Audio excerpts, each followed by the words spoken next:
Chapter 28. The Judge. Cindy Dahlia walked out of Corey's room after dropping off yet another bouquet of balloons. Ellen followed her out. "He's looking pretty good, considering what he's been through," Cindy said. "He'll be out in a few days, and we can get our lives back to normal." "Not yet," Cindy replied cautiously. "It seems that after Corey's story hit the wire services, relatives started crawling out of the woodwork. An aunt from Nashville has filed for custody, and I have 2 other calls to return on this case when I get back to the office." She observed Ellen's pained sigh. "Look, you know where I stand on all of this. As far as I'm concerned, the only place for Corey is with you and Ben. But I can't say how much weight my report will have. Is there anything we can do? Well, you can make your case to the juvenile court judge. You have an appointment with him at 9 on Tuesday. Corey meets with him on Wednesday at 5 in the afternoon.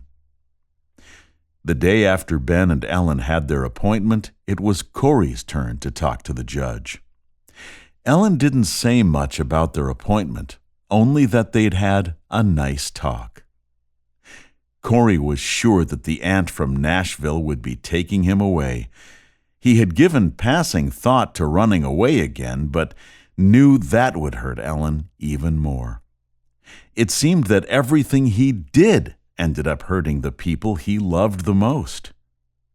Cindy Dahlia drove Corey to the judge's summer house on the Wisconsin River. Silently, he took note of how the vegetation changed as they got closer to the river. He almost said something about it to Cindy, but didn't. He had decided that he didn't like her anymore. He also hated the judge, even though he'd never met him. The 2 of them seemed to be working to take him away from Ben and Ellen, and that made them the enemy. "Hello, Corey. Come on in," Judge Corvin Hester said. Corey walked into the living room and sat down on the sofa. "Has anyone told you why you're here?" "Are you going to take me away from Ben and Ellen?" Corey asked, sounding anxious. The judge was surprised by the boy's directness. "No decisions have been made yet. Although I don't always like it, my job is to make tough decisions, and it looks like I'll have to make another one soon." "Why can't I just stay with the reins?" The judge didn't respond. Mrs. Hester walked into the room with 3 glasses of lemonade on a tray. She was in her 60s and had gray blonde hair. "Would you like something to drink?" she asked. "Yes, ma'am. Thank you." "I hope you don't mind, but I wanted Iris to meet you." The judge's voice became quieter. "I'll let you in on a little secret. In the last 30 years, I haven't made a major decision without her." Corey smiled. "Now, you and I need to talk. I was thinking we could go for a boat ride and then come back for a cookout. Can you handle that?" "Yes, sir." "Well, you won't get any dinner if I stay in here," Mrs. Hester said. "Corey, it was a pleasure meeting you." "Thank you. It was nice to meet you, too." "Let's go take a tour of the river. There's something I'd like to show you," the judge said. Corey followed the judge down to the river. The 16-foot fishing boat had a 40-horsepower engine. "Can you swim?" "Yeah, Ben and I swim every week." "Here, just keep this near you." The judge tossed Corey a life jacket. The engine started quickly and was quieter than Corey had expected. Heading downstream with the strong wind to their backs, the ride was smooth and dry. "Tell me about Ben and Ellen," the judge asked. Corey began talking and didn't stop for 20 minutes. The judge was impressed with Corey's loyalty to his foster parents. "You've given me a much better idea of what's going on than I got by looking through your file." "My file?" Corey suddenly got nervous. "Yes, your caseworker sent over a ton of stuff." "Did you read the whole file?" Corey couldn't hide the fear on his face.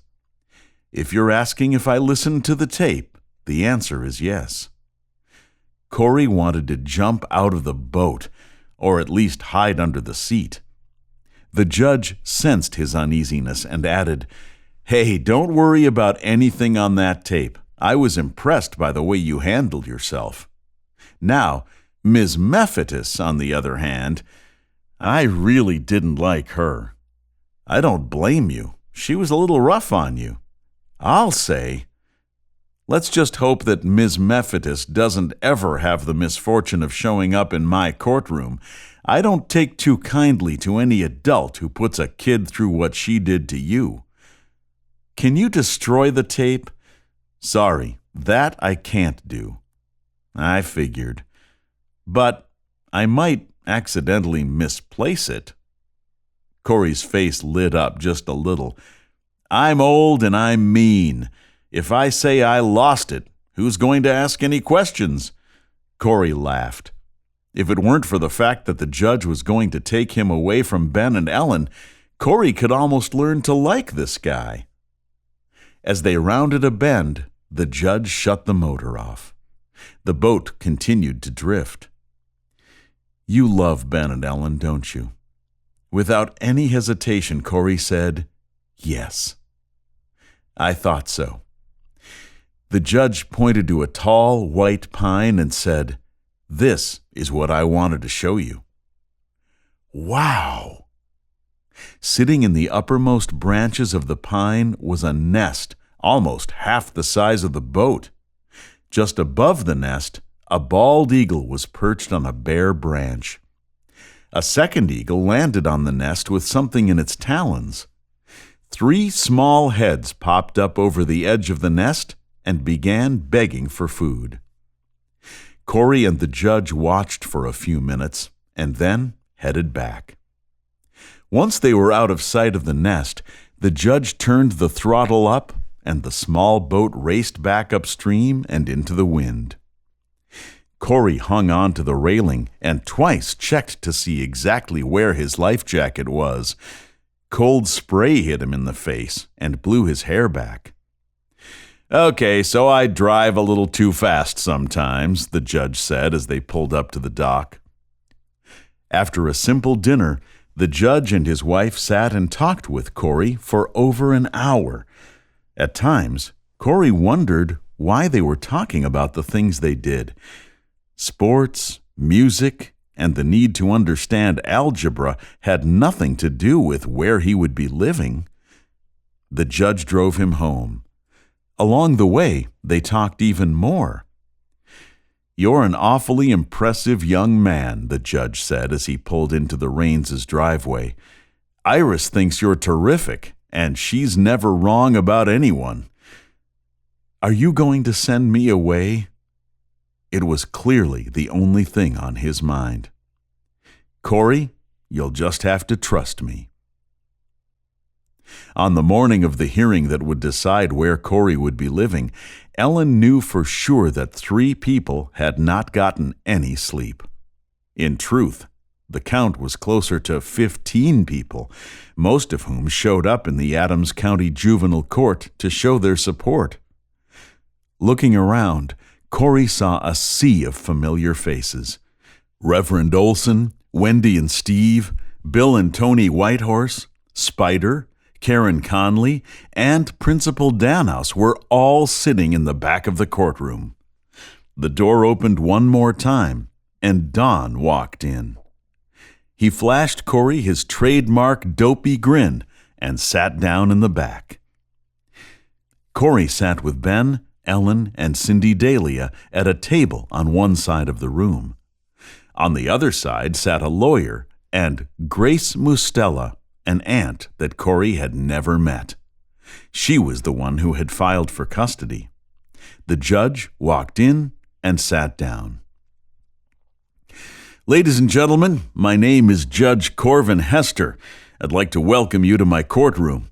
I'll say that once more for emphasis, this is my courtroom, and in my courtroom, things run my way. Any questions so far? Good.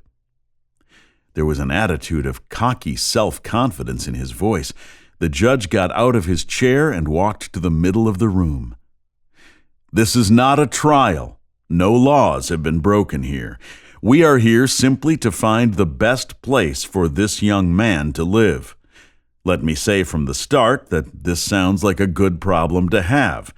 In a world where people are homeless, we have several people arguing that they should be given the privilege of acting as the guardian of Corey Nelson. Normally, we would put people on the stand, ask a bunch of questions, and I would leave to make my decision. However, this young man has been through far too much for things to be normal. He will not need to take the stand. In fact, no one will." The lawyer for Grace Mustela started to stand, and the judge cut him off. "Don't even think about saying a word." The look on his face melted the lawyer back into his seat. "I've already met with all the parties involved. I've talked with Mrs. Mustela and the Rains. I had a very nice evening with Corey. The truth is, if I were 20 years younger, Iris and I would have adopted him on the spot. My summaries of those meetings are on file. Anyone is free to read them if they feel I've made a mistake. Unfortunately, the records from the office of Dr. Jacob and Associates have been misplaced. If they show up, they will also be available." Corey smiled. "After careful study, I have decided that it would be in the best interests of this child to remain in the temporary foster care of Bill and Ellen Rain." Ellen grabbed Corey so fast that it hurt his stomach wound. Ben wrapped his arms around both of them. The cheers from the crowd drowned out the vulgarities that Mrs. Mustela used with her lawyer. In truth, she wasn't here because she wanted Corey, but because she was family and felt obliged to clean up the mess that Jeff had created. "Ben and Ellen, I'd like you to stay for a few minutes," the judge said, as the crowd of exuberant people stood to leave. Corey noticed that the judge didn't seem happy. Others sensed this also, and the crowd of supporters quickly calmed and sat down. The judge continued, "For starters, I'd like to tell you, Corey, that you are a truly remarkable child. I was serious when I said I would adopt you if I were 20 years younger. Iris and I both feel we have been blessed to get to know you and hope that you will visit us often." "Thank you. I will," Corey said softly, feeling uncomfortable. "Now, Ben and Ellen, I suppose I should be commending you for what you've done for Corey. You took him into your home and made him a part of your family. But unfortunately, I know what's been happening in that house, and damn it, it's going to stop right here and now." The anger in his voice seemed to be building. "Do you love that boy?" "Yes," Ben said, looking both fearful and confused. "Speak up, I can't hear you." "Yes, of course we love him." "Then why on earth haven't you fought to adopt him?" "We filed a request to adopt him, but they told us that foster parents wouldn't be considered. It's their policy." Corey turned and looked wide-eyed at Ellen. He had no idea they had even tried to adopt him. "We didn't want to give you any false hope," she said to Corey. The judge continued in anger. "This is exactly what I'm talking about. You tell me that you love this child, and yet you let some low-level bureaucrat stop you from adopting him. But just keep quiet. I'm not done yet. I have 2 legal documents sitting in front of me, and one of the 2 of them will get my signature this morning. Which one I sign is up to you." He held up a piece of paper. "This one is a bench warrant for your arrest for all of the senseless stress you put this child through." The judge held up the second document. "These are the adoption papers that would give you permanent custody of Corey Nelson." Ben and Ellen were stunned. Corey stopped breathing for a moment.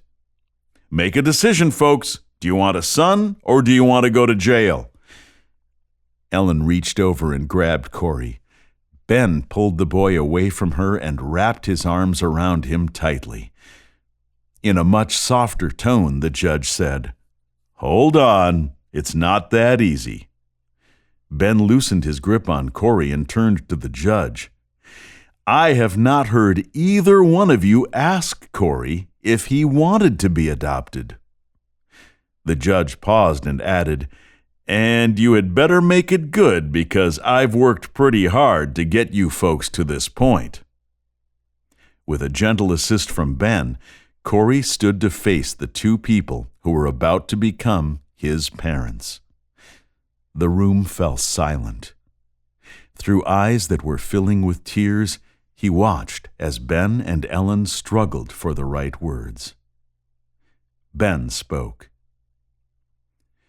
"Corey, you've brought two very lonely people back to life. We need you to go one step further." Ben waited, thinking about what to say. Ellen continued for him. "What Ben is trying to ask is, will you please be our son?" Corey didn't answer. He slowly wrapped his arms around Ellen and did not let go.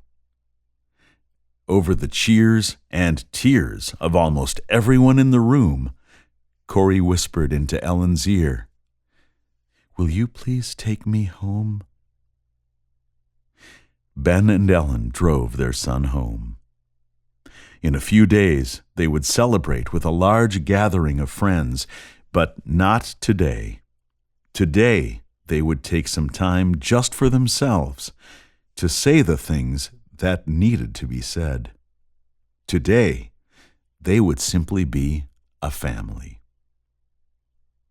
Without needing to look up, Corey knew that somewhere, high above him, an eagle was spinning effortless circles. The restoration was now complete. The end. This audiobook of Restoration in the Barrens was recorded at Audio for the Arts in Madison, Wisconsin. Noah Gilfillan, engineer.